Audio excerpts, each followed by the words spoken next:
នៅម៉ោង 8 កន្លះព្រឹកខ្ញុំបានចេញពីផ្ទះធ្វើដំណើរទៅកាន់ទីកន្លែងមួយដែលមានព្រៃភ្នំស្អាតខ្លាំងមែនទែនហើយខ្ញុំអត់ដឹងទេថាតាមផ្លូវហ្នឹងវាមានស្ថានភាពផ្លូវបែបណាលំបាកឬក៏ស្រួលទេអ្វីដែលសំខាន់នោះគឺខ្ញុំធ្វើម៉េចឲ្យទៅដល់កន្លែងនោះ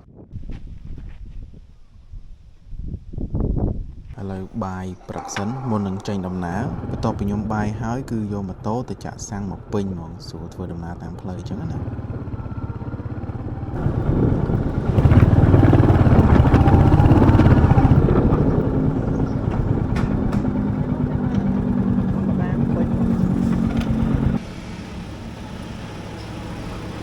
ឥឡូវគឺខ្ញុំចាក់សាំងមកពេញហើយដោយសារម៉ូតូនេះគឺវានៅសល់សាំងខ្លះដែរហើយចាក់មកពេញអស់ដូចជាខ្ទង់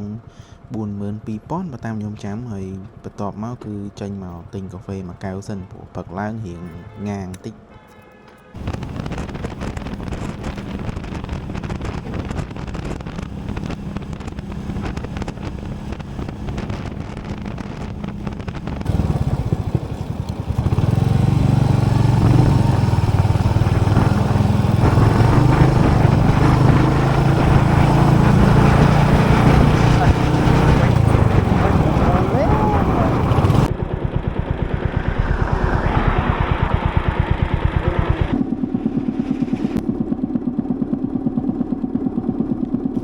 នោះមកដងចាំមើលខ្ញុំថតឲ្យមើលនេះទៅខាងផ្លូវខាងនោះក្នុងមកដងឃើញទេចុងដៃខ្ញុំណាមើលពីនេះទៅឃើញហ្មងឥឡូវយើងតដំណើរទៅមុខទៀត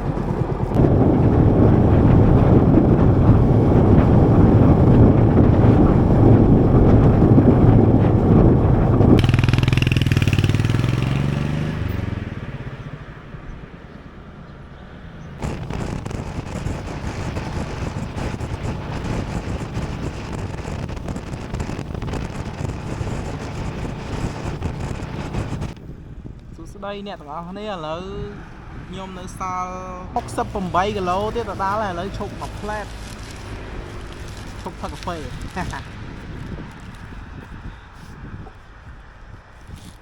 ហាតកកលាយអស់ហើយតកកលាយអស់បាត់ហើយហ្នឹង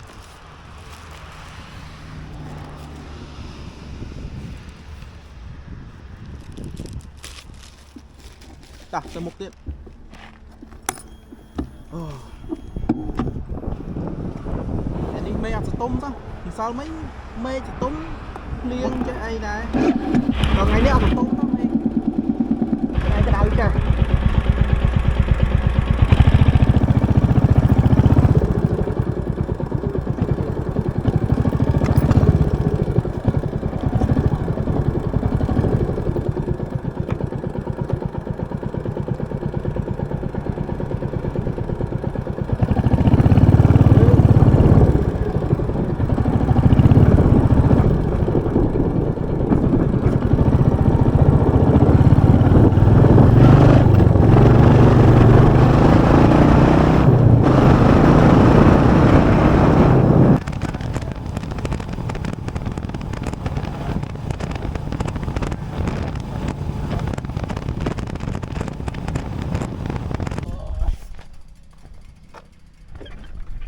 បានដីជិះមិញឥឡូវសល់55គីឡូទៀតមកសម្រាប់ក្រុមដើមឈើសិននេះកន្លែងនេះមកលុបខ្ញុំសម្រាប់កន្លែងនេះផ្លែសិនឥឡូវទៅសភាពខ្ញុំឃើញភ្នំបដាហើយនៅខាងនោះស្អាតណាស់ខាងក្រោយមើលក្នុងកាមេរ៉ាប្រហែលជាមើលអត់ឃើញទេហើយនិយាយពីកាហ្វេអាលាយអស់ហើយទូរស័ព្ទចិត្តអស់ថ្មទៀតអញ្ចឹងប្រហែលជាសាកពីម៉ូតូព្រោះអានេះវាមាន USB នេះ USB ក្រោមនេះមិនសាកបដោះបានប៉ុន្តែចាំមើលសាកសិនលឿនអត់ឥឡូវក្តៅម្សិលមិញមេឃភ្លៀងម្សិលមិញមេឃភ្លៀងនិយាយទៅ2-3ថ្ងៃនេះមេឃស្ទុំភ្លៀងជាប់គ្នានៅភ្នំពេញដល់ពេលថ្ងៃនេះឡើងមកខេត្តមកថ្ងៃបើកថ្ងៃចេះហ្មងអត់មានស្ទុំអីសោះឥឡូវសម្រាប់ក្រុមនេះសិនក្រុមដើមឈើផ្លែសិនប្រហែលជា10នាទីទៀតចាំចេញទៅទាំងអស់នេះទៀត ឥ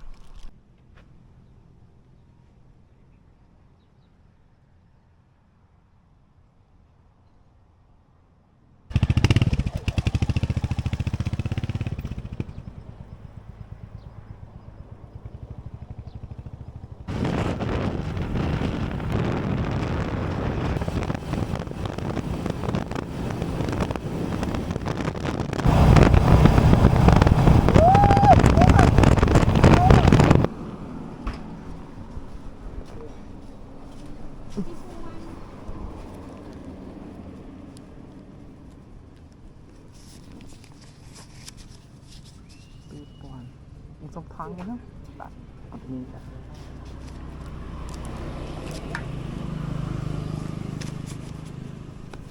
còn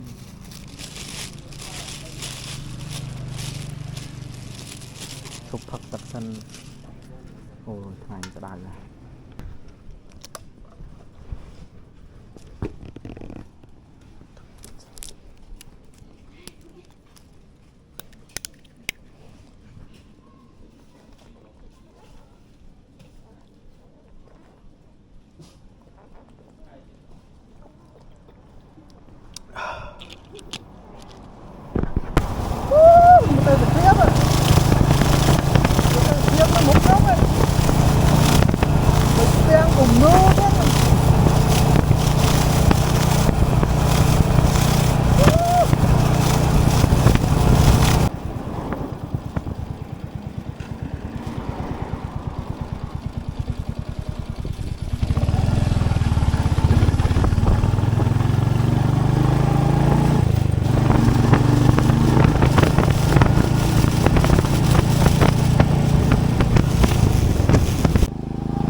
nè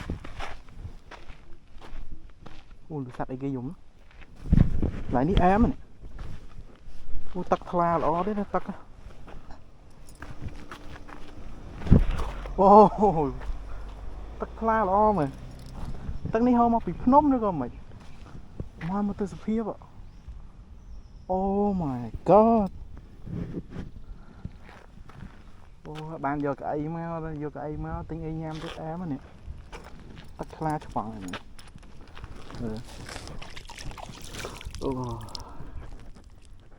em à mình đấy nhâm chi mà tô mà bị lơ máu chụp ní chỉ cắt chạy mà mới chuối đai mưa view hô mau là hô mỏng á ở đang hô mà bị nát hay hô mà bị lơ nóng được còn mình cái này ní đã cái ấy đã tóc nữa cái này còn một lúc nữa em mà đang tại em mà tắc hô chạy tắc khá được mình con thấy tôi hai nó không nắng á ồ thà chỉ mà tô thì ngay mà hot mấy cứ hồ từ tam tắc oi mưa dữ vậy có cái nào nhưng mà ô sát mình tên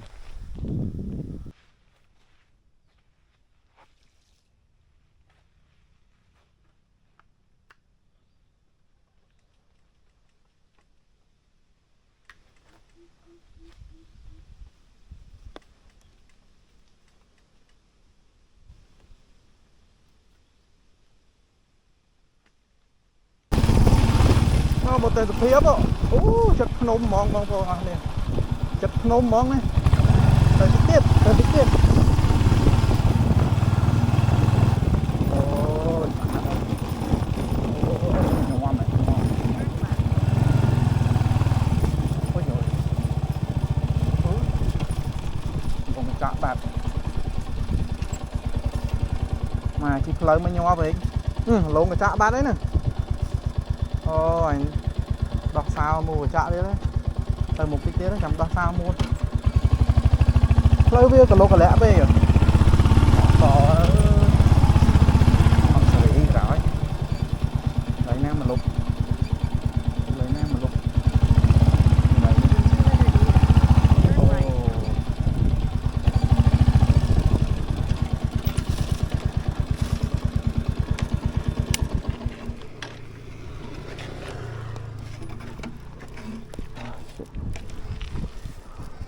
luôn chạm mắt này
nè này này Rio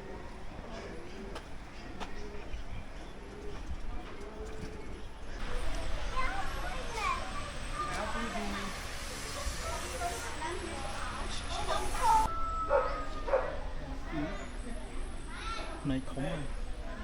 này không á căn đấy là cả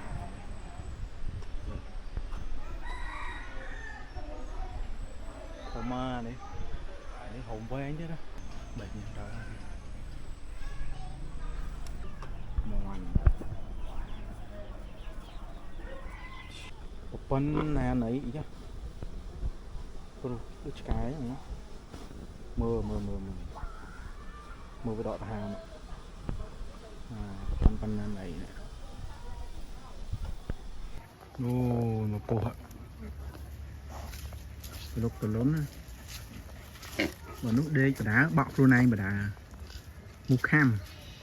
mọi mục kham như lối bờ viết nữa nên cái bọc luôn ai mến anh đi chân này nè có hấp rồi đi nguồn đi túi à ý khai chạp à cái mê về một phần nà này cái địch lớn mình ngọt đấy nè mơ túi nhẹ khai tại đây cần bị lớn đấy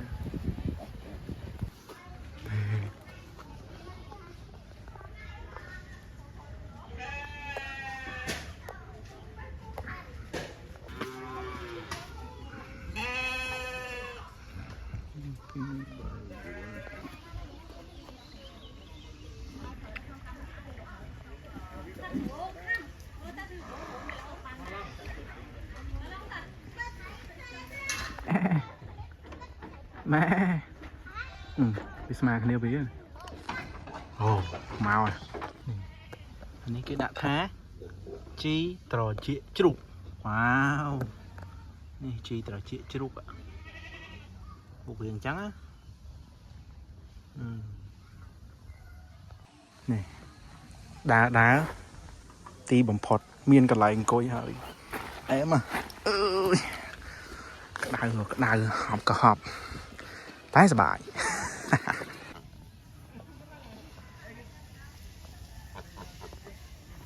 mục mờ mộng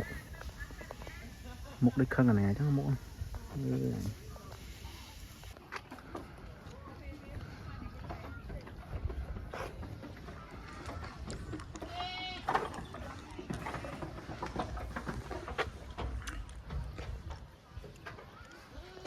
เอาไว้นะข้างนี้โซนปลายโอ้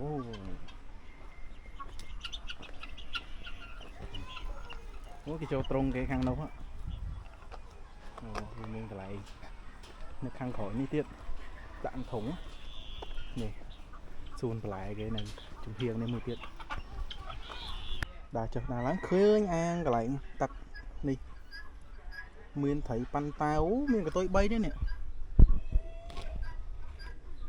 cái tôi bay này nó không ạ còn khơi ó đấy không camera không có hết thấy không đi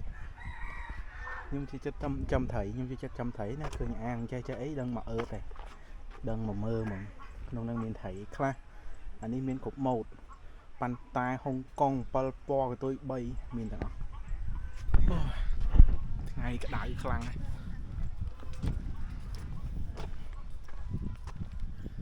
tôi mới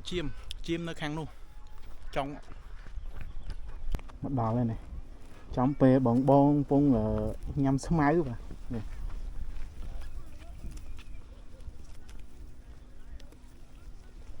tôi mới tên phiệp khăn một cái em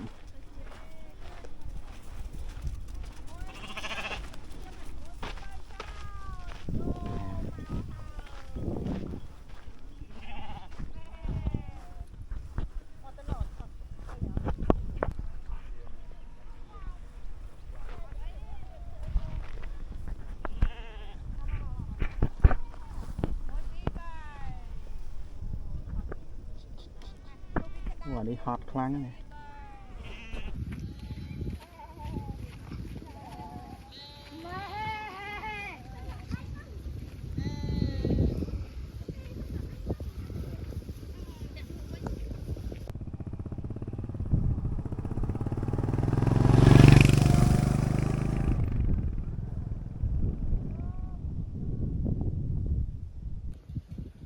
ពីច្រើន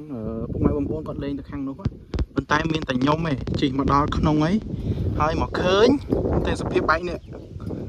អូកន្លែងនេះគឺខ្ញុំស្រឡាញ់មែនតើបងប្អូនអរនេះឃើញព្រៃភ្នំជាមួយខ្ញុំសូមឲ្យមើលអូស្អាតបាទបាទអ្នកដែលឃើញភ្នំ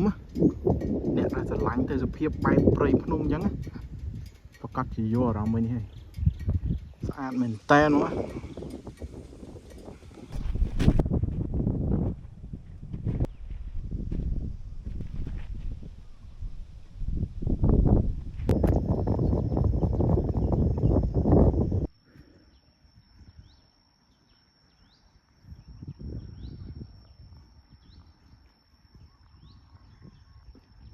បងប្អូនមួយចំនួនគឺគាត់ស្គាល់ហើយកន្លែងដែលខ្ញុំទៅលេងនេះគឺមានឈ្មោះថា Kid Farm អញ្ចឹងបងប្អូនមួយចំនួនទៀតគាត់អត់ទាន់ស្គាល់អាចមកលេងបានខ្ញុំ recommend ឲ្យមកលេងទេសភាពព្រៃភ្នំស្អាតមែនតើហើយនៅទីនោះគឺមានសត្វច្រើនប្រភេទសម្រាប់ឲ្យយើងដើរលេងដើរមើលអញ្ចឹងណាបងប្អូនទាំងអស់គ្នាហើយក៏អរគុណផងដែរដែលតាមដានវីដេអូខ្ញុំពីដើមរហូតមកដល់ចប់ខ្ញុំបាទ VK Vlogger ជួបខ្ញុំនៅវីដេអូក្រោយ